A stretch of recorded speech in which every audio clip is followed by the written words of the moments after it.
Merci d'être avec nous sur la nationale. Au sommaire de ce journal, l'actuel gouverneur de l'Ituri, Jean Bamanissa Saïdi, évoque les questions du projet de la zone économique spéciale de l'Ituri, la gestion des ciments et le recyclage des déchets au ministre de l'Industrie, Marcel Ilunga. Et dans quelques provinces, les nouveaux gouverneurs élus occupent désormais leur poste. C'est là après les cérémonies de remise reprises avec les anciens gouverneurs. Les détails dans ce journal.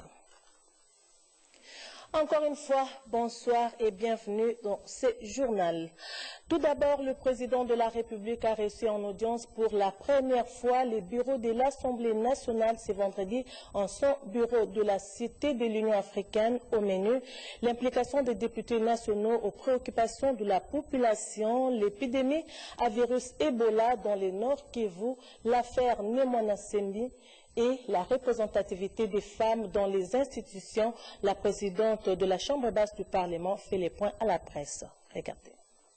Mais le président de la République a tenu à rencontrer le bureau de l'Assemblée nationale qui est récemment élu pour se tenir informé en fait de notre démarrage, des activités que nous avons déployées et surtout aussi donner ses recommandations comme père de la nation, comme garant des institutions, ses recommandations par rapport à ses attentes et celles de la population par rapport à l'Assemblée nationale et aux députés qui la composent. Bon, je crois que le bureau, dans sa campagne, a voulu retenir comme slogan « Dans la proximité à l'écoute du peuple ». Et ce, en parfaite adéquation avec les recommandations et les orientations que le chef de l'État nous a données. On a beaucoup parlé de l'obligation des députés d'être vraiment impliqués dans l'exercice de leur mandat au bénéfice de la population. On a parlé aussi de certaines réalités que les députés nationaux ont eu l'avantage de nous faire partager. Je pense aux situations d'Ebola à Béni, je pense à la situation de Mwanda Semi au Congo central, je pense à la problématique des femmes dans leur représentativité au sein des institutions. Tous ces sujets que les députés ont eu l'avantage de faire remonter à l'attention de notre bureau pour que ces messages puissent être convoyés à son Excellence Monsieur la République et au travers lui à la nation congolaise. Nous avons assisté à des manifestations des personnels congolais de la MONUSCO. C'était en rapport avec la suspension de 500 postes à travers le pays. Le porte-parole de cette mission répond à cette question dans les points de presse hebdomadaires. Mamita Bangolo. Plus de 500 postes supprimés au sein de la mission onusienne en RDC, c'est renvoyer une bonne partie du personnel local au chômage. D'aucuns se posent la question sur le mobile qui a conduit à cette suppression d'emplois. Florence Marshall, porte-parole de la MONUSCO, explique les circonstances et les contextes, notamment la révision à la baisse par les conseils de sécurité des ressources allouées à la MONUSCO. Nous sommes dans un processus d'abolition de postes. Et la réalité est là, et une fois encore, nous ne pourrons plus nous permettre à partir du 1er juillet de financer une partie des postes actuels. Pour nous tous, c'est qu'ils soient conduits avec humanité et respect de la dignité de tous. Ce n'est pas une question des nationaux contre les internationaux, c'est une question d'une mission qui travaille, on travaille tous ensemble, côte à côte, au quotidien depuis maintenant 20 ans. Je peux vous assurer que chaque personne qui verra son poste coupé recevra les indemnités qui lui sont dues, après selon le type de contrat des personnes, etc. Mais en tout cas, tout est codifié, j'ai envie de dire, dans des instructions administratives qui nous sont transmises par le siège des Nations Unies. Rien n'est décidé au niveau de la MONUSCO. La MONUSCO, qui est la plus importante mission de maintien de la paix des Nations Unies au monde, compte actuellement une enveloppe globale de près d'1 milliard de dollars américains. Un portefeuille qui sera revu à la baisse d'ici le mois de juillet. Et puis, le gouverneur de la ville-province Kinshasa, Gentini Ngobilambaka, a procédé à la remise des véhicules aux 24 communes de la capitale. Question de résoudre les problèmes de mobilité. Juste après, il a conféré avec la délégation de la FEC et une délégation sud-coréenne. Lisette Mougin. Tout terrain. La cérémonie des remises officielles de ces Jeep Toyota Land Cruiser s'est déroulée à l'hôtel de ville de Kinshasa. C'était après une réunion de travail présidée par les gouverneurs Jean-Tiningo Bilambaka à l'intention des bourgmestres et les commandants des commissariats de la police de la capitale. Les bénéficiaires ont remercié l'autorité urbaine pour avoir résolu pour eux les problèmes de mobilité. Oui, c'est un sentiment de joie. On est très content vu que ça fait des années que nous avons travaillé avec nos propres véhicules. Et là maintenant, la ville, province de Kinshasa nous a doté de véhicules de travail. Ça fait plaisir puisqu'on a maintenant une mobilité. On peut maintenant travailler sérieusement. Bien avant, le gouverneur Jean-Tiningo Bilambaka a reçu la délégation de la Fédération des entreprises du Congo, conduite par le vice-président national en charge de PME, Dieudonné Kassembo Nimbo. Ces opérateurs économiques, membres de la FEC, ont présenté leur civilité au nouveau locataire de l'hôtel de ville, avant de lui soumettre beaucoup de problèmes auxquels la ville est confrontée. Dieudonné Kassembo a saisi cette occasion pour exprimer la disponibilité de la FEC d'accompagner le gouverneur de la ville dans son programme de redorer l'image de la capitale, a-t-il renchéri. Enfin, le gouverneur avait échangé avec la délégation sud-coréenne. Plusieurs points à l'ordre du jour, dont la construction de l'usine d'adduction d'eau à Lemba-Imbu. La journée nationale du barreau est prévue du 9 au 12 juillet prochain à Goma, dans le Nord Kivu. L'objectif poursuivi est de lancer l'économie en République démocratique du Congo. C'est les bâtonniers de Kinshasa Matete qui a annoncé la tenue de cet événement. Blandine Wevingana, reportage. Après Lubumbashi, Kisangani, c'est le tour de la ville de Goma, dans la province du Nord Kivu, qui va abriter du 9 au 12 juillet prochain les journées du barreau organisées par le Conseil national de l'ordre des avocats. Annonce faite par le bâtonnier de Kinshasa Matete, Koko Kayudi Misamu, au cours d'une rencontre avec la presse. Pendant 3 jours, les avocats vont réfléchir autour du thème l'exploitation des ressources minières, la protection de l'environnement et le développement social et économique de la RDC, le rôle des avocats. Pour le bâtonnier de Kinshasa Matete, Koko Kayudi, ces journées vont marquer la rentrée solennelle du barreau en RDC. Le Conseil national de l'ordre a décidé de confier au barreau de Goma et au barreau du Sud Kivu, le barreau de Bukavu, la co-organisation de la rentrée solennelle du barreau de la RDC pour cette édition 2019. Et en raison de l'importance du sujet qui touche à l'exploitation des ressources minières, la profession d'avocat en RDC a sollicité le patronage de Monsieur le Président de la République, dont le collège en charge des mines et énergie ainsi que le cabinet ont été saisis de la demande. Nous espérons que le Président de la République sera attentif à cette demande. Notons que la tenue de cette rencontre à Goma va connaître également la participation d'autres barreaux étrangers, de l'Organisation internationale de la francophonie et des différentes associations des barreaux de la RDC et d'ailleurs. Inauguration de l'espace d'accueil aménagé au sein du bâtiment administratif de la fonction publique. Cette action du ministre Michel Bongongo rentre dans le cadre de la réforme de l'administration publique. Un reportage signé David Moubenga. La performance d'une administration s'apprécie au regard de sa capacité d'offrir un service de qualité à la population. Fort de cette réalité, les travaux d'aménagement de l'espace d'accueil ont été initiés et réalisés au bâtiment administratif de la fonction publique. L'inauguration de cet espace totalement rénové a été faite ce vendredi 10 mai 2019 par le ministre d'État en charge de la fonction publique, le professeur Michel Bongongo.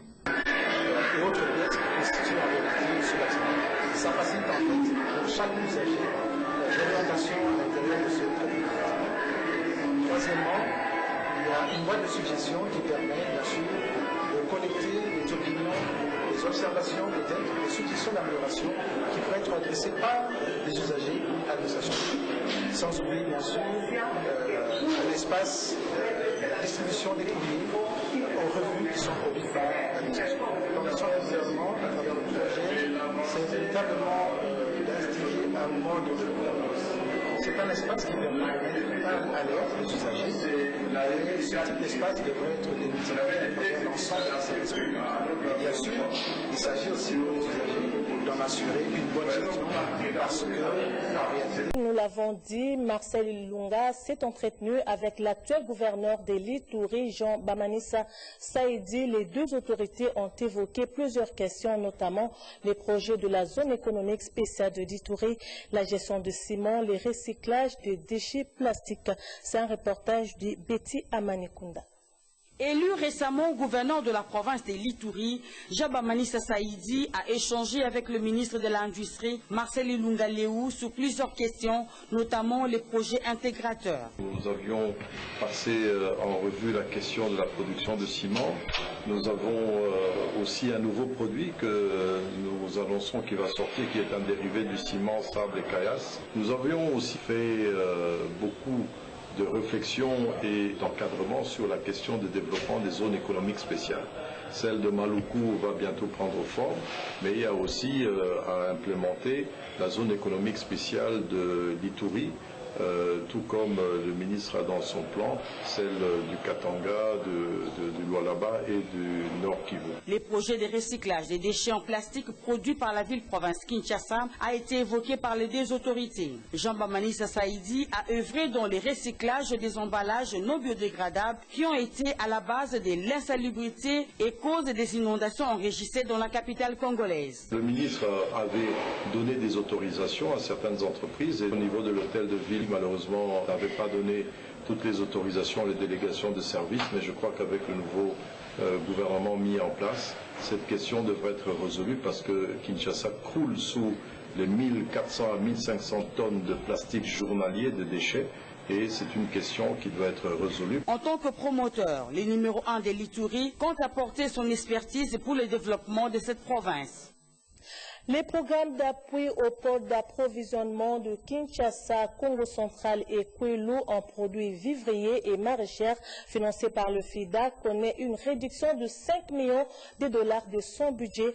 Les experts s'y sont réunis autour du comité de pilotage pour la révisitation. Rodépanda, reportage.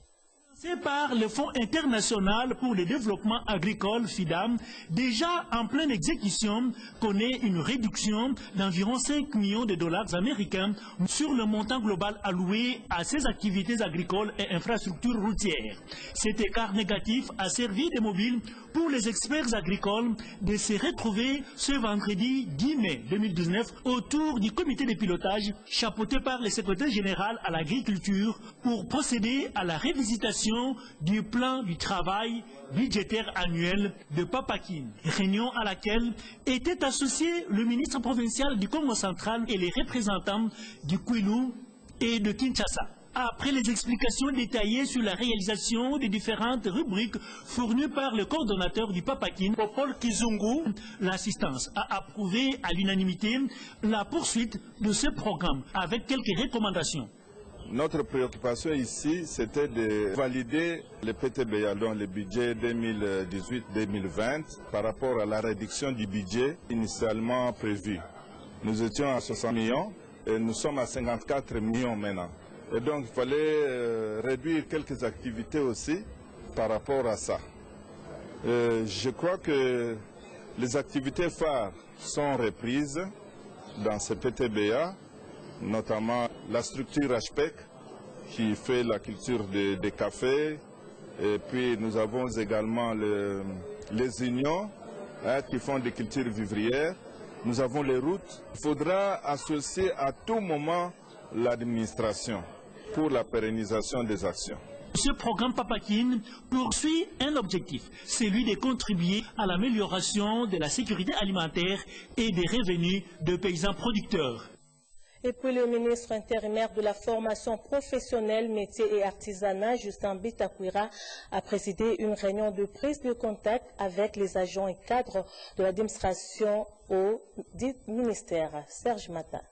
Une convocation à laquelle toutes les sections du ministère de la formation professionnelle, métiers et artisanat ont répondu présent. Il s'est agi pour le ministre à l'intérim Justin Bitakwira d'avoir un échange direct avec l'ensemble des agents et cadres de l'administration du ministère de la formation professionnelle, métiers et artisanat sur la façon dont il souhaite voir fonctionner ces ministères. Dans son propos, le ministre intérimaire a donné les orientations claires et précises pour une bonne collaboration Pour ce faire, Justin Bitakwira a fixé les caps et a invité l'ensemble de ses collaborateurs au respect du bien-être de la population congolaise. Enfin, le ministre d'intérim s'est dit disponible, à l'écoute et prêt au dialogue. C'est pour connaître l'état d'esprit des gens avec lesquels je vais travailler pendant le court temps qui me reste à la tête de ce ministère. Je ne pouvais pas quand même être ministre à l'intérim d'un ministère dont je ne connais pas les difficultés des agents. J'essaie d'échanger avec eux pour m'enquérir de la situation afin qu'avec le ministère du Budget et celui des Finances, nous puissions voir ensemble comment régulariser leur situation. Rappelons que cette rencontre des prises de contact fait suite à la cérémonie de remise et reprise avec son ancien collègue Pierrot Oueka Oukaba, élu sénateur de l'Ituri.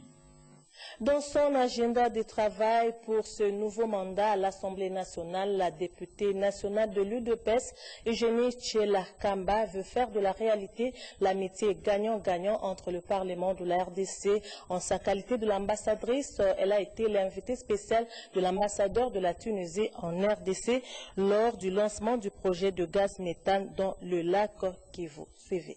Société des droits tunisiens, Engineering, Procurement and Project Management, EPPM en sigle, en collaboration avec les gouvernements congolais, a présenté ce week-end à Ville de Goma les projets d'exploitation du gaz méthane du lac Kivu, et cela pour une durée de 30 ans. Ce samedi, les participants ont fait le tour du lac Kivu, allant vers le golfe de Kabuno, où le gaz méthane sera extrait avant d'accoster à Kituku, quartier situé à plus de 10 km du centre-ville de Goma, où sera érigée la station terrienne. Sur place, ils ont été accueillis chaleureusement par différentes associations et œuvrant dans le secteur des pêches. Un projet qui entre dans l'actif de création d'emplois et de l'accompagnement de la vision du chef de l'État, Félix Antoine Tshisekedi Tshilombo. Pour Hedi Ben Mohamed, vice-président de la société EPPM, ces travaux vont durer 2 ans et sont chiffrés à 163 millions de dollars américains. On est convaincus qui ont fait ici et dans ce côté-là. On est confiants qu'on peut intervenir. On sent aussi que c'est un projet qui touche la vie des gens de lac.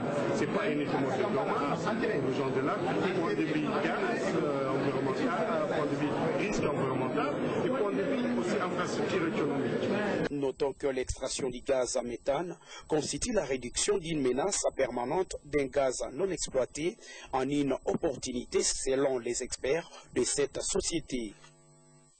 Nous l'avons dit au sommaire, après leur investiture par le président de la République, les gouverneurs du Congo central, Otuele et Kwango, viennent d'être installés après les cérémonies de remise-reprise. Les détails dans ces condensés de Nadine Yango. Après leur investiture par le chef de l'État Félix Antoine Tshisekedi Tshilombo, les gouverneurs de province ont pris officiellement leurs fonctions. Dans le Congo central, le parvis du gouvernorat était bondé de la population le jeudi 9 mai 2019, venus de plusieurs coins de cette province pour assister à cette cérémonie. Le gouverneur Atou Matubwana succède à lui-même, a reçu les attributs du pouvoir. Est aussi mis à l'honneur le vice-gouverneur Justin Lemba, à la grande satisfaction de la population du Congo central. Dans le Haut-Ouélé, cette cérémonie haute en couleur s'est déroulée à Isiro devant l'esplanade du gouvernorat. Le tendard national, la constitution de la République, les armoiries, voire les clés du cabinet et des véhicules officiels ont été remis à l'équipe entrante. Prosper cède le fauteuil à Christophe Basseyanenanga. C'est le vice-gouverneur Christian Pitanga qui a représenté les nouveau gouverneur empêché. Dans le Kwango, Kanissi Makofi a cédé le fauteuil à Jean-Marie Petit-Petit qui a pris ses fonctions le jeudi 9 mai 2019 à l'hôtel du gouvernement de cette province. C'est là après son retour de Kinshasa où il a pris une part active aux activités du gouvernement central. La représentation des retraités de la GECAMIN plaide pour les paiements de leur décompte final, d'où ces cris de détresse à l'endroit des autorités. Les précisions avec Fifi Mokundi. Traités depuis 2015, ces agents de la GECAMIN brisent le silence et dénoncent les incohérences dans les processus de paiement de leur décompte final. La mise en œuvre de cette initiative certaines anomalies évidentes ont été constatées, notamment le paiement discriminatoire à 3 vitesses. S'agissant du personnel supérieur, un calendrier partial % pour les divisionnaires, 12,5% pour les départementaux et 10% pour les GDH, eu égard à notre dignité et à l'éthique professionnelle. Nous avons introduit par 3 correspondances successives nos revendications auprès du président du conseil d'administration, M. Albert Yuma, et au directeur AI, M. Jacques Kamenga. Elles sont restées sans suite dans ce silence méprisant de notre ancien employeur à toutes nos revendications. Nous venons de perdre, coup sûr, en 4 ans, 8 de nos collègues personnels supérieurs retraités. La période des retraites correspond à l'occurrence de certaines pathologies récurrentes spécifiques à cette catégorie d'âge vulnérable. Comment se prendre médicalement en charge et vivre décemment dès lors que le paiement de salaire a été interrompu? Nous en appelons à la magnanimité du président de la République, son Excellence Félix-Antoine Tshisekedi Tshilombo, garant de la justice et de la paix sociale, qui peut se saisir du dossier et contraindre les autorités de Gécamine SA à libérer, dans les meilleurs délais, le solde de nos décomptes finales. Ces retraités espèrent être entendus par les responsables habilités à faire valoir leurs droits. Izinga Sangalia, c'est le nouveau directeur provincial de l'OCC Nord Kivu. Il a pris ses fonctions ce vendredi 10 mai 2019 à Goma. Regardez. La section provinciale de l'Office congolais de contrôle OCC Nord Kivu a un nouveau directeur qui va diriger cet office à titre intérimaire. Il s'appelle Izinga Sangalia. Il remplace André Bolokamata Mabwela, qui vient de débuter sa période de retraite après avoir servi l'OCC pendant 30 ans. La cérémonie de passation de pouvoir a eu lieu ce vendredi 10 mai au bureau de l'OCC. Tout a commencé par la lecture du procès-verbal de la remise reprise par le chef de division Willy Boilé, qui a fait l'état des lieux de l'OCC Nord Kivu. André Boloka a remercié tous ses collaborateurs pour le soutien lui apporté tout au long de son mandat. Le nouveau patron de l'OCC Nord Kivu, Izinga Sangalia, hérite une direction composée d'un effectif de 363 cadres et agents au siège de Goma, agence de Beni et Butembo. Izinga Sangalia a sollicité le concours de tous les agents pour une exploitation rationnelle de l'objet social de l'OCC afin de rentabiliser les finances attendues par l'État congolais. Au moment où il nous donne le bâton de commandement de notre direction provinciale, la situation est assez prometteuse et pleine d'espoir. C'est pour nous, c'est pourquoi nous devons redoubler d'efforts afin de maintenir le cap ainsi amorcé par notre prédécesseur, j'ai cité André Mata Mabwela. À cet effet, je suis personnellement convaincu que nous pouvons faire mieux et même davantage si nous focalisons nos efforts en améliorant nos prestations dans tous les domaines. Le chef de département audit à la direction générale, Makembele Bobamba, venu à Goma pour superviser cette cérémonie, a exhorté les cadres et agents à la bonne collaboration avec leurs autorités dans le respect de règles établies et des dispositions du Code du travail. Cette cérémonie a été rehaussée de la présence des agents et cadres de la direction provinciale de l'OCC. La journée internationale de la Croix-Rouge a été célébrée avec faste dans les Hauts-Ouélé sous le thème Amour. Plusieurs volontaires ont été décorés pour des loyaux services rendus à la communauté. Reportage. 2019, dans le Haut-Ouélé, les volontaires de tous les territoires se sont fixés rendez-vous à Isiro dans une célébration riche en couleurs. Une marche de joie dans les grandes artères de la capitale provinciale, la remise de brevets aux lauréats des différentes sessions de formation et le port des grades à une centaine de nominés pour leur bravoure au service de l'humanité. Le président provincial de la Croix-Rouge Haut-Ouélé, Koko Abomé Adobo, s'en félicite. C'est ici l'occasion de remercier le gouvernement provincial et les différents partenaires États du mouvement qu'est des secteurs humanitaires pour l'appui apporté à la Croix-Rouge de la République démocratique du Congo, branche du Haut-Ouélé. Nous remercions également tous les volontaires et autres personnels de la Croix-Rouge qui apportent un temps soit peu leur appui aux actions menées de manière bénévole et désintéressée en faveur de la population vulnérable. À tous ceux qui hésitent encore, nous leur disons que les portes de que la Croix-Rouge est restée large et ouverte pour eux. Et notre rêve est de matérialiser les soldats, pas une famille sans complicité de la police nationale congolaise. C'est un reportage signé Damas Essolé. En politique, le parti lumumbiste unifié vient de désigner ses 5 membres du groupe parlementaire Palou et Alliés, une alliance présidée par l'honorable Willy Makashi. Cette réunion présidée par Gizenga Lugui, secrétaire général intérimaire du parti lumumbiste unifié et président du regroupement politique Palou et Alliés, est conforme au règlement d'ordre intérieur de l'Assemblée nationale sur la constitution des groupes parlementaires. Il ressort donc de cette réunion la désignation officielle des 5 membres du groupe parlementaire Palou et Alliés Alliance. Ainsi, l'honorable Willy Makashi, président du groupe parlementaire Palou et Alliés Alliance. Un groupe parlementaire, c'est un des organes les plus importants de l'Assemblée nationale.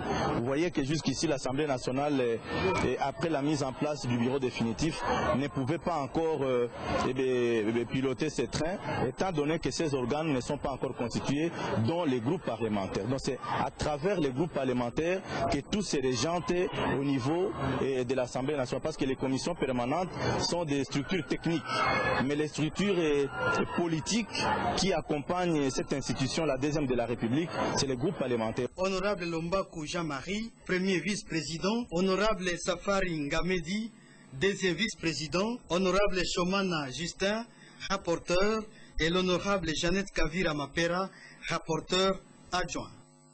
Fin de ce journal, nous rappelons que l'actuel gouverneur de l'Ituri, Jean Bamanissa Saïdi, évoque les questions du projet de la zone économique spéciale de l'Ituri, la gestion du ciment et le recyclage de déchets au ministre de l'Industrie, Marcel Ilunga. Et puis, reprise entre les gouverneurs entrant et sortant du Congo central, Otuélé et le Kwango. Merci de votre fidélité. Retrouvez Lucie Lavie Tussenda dans la grande édition de 20h. D'ici là, portez-vous bien.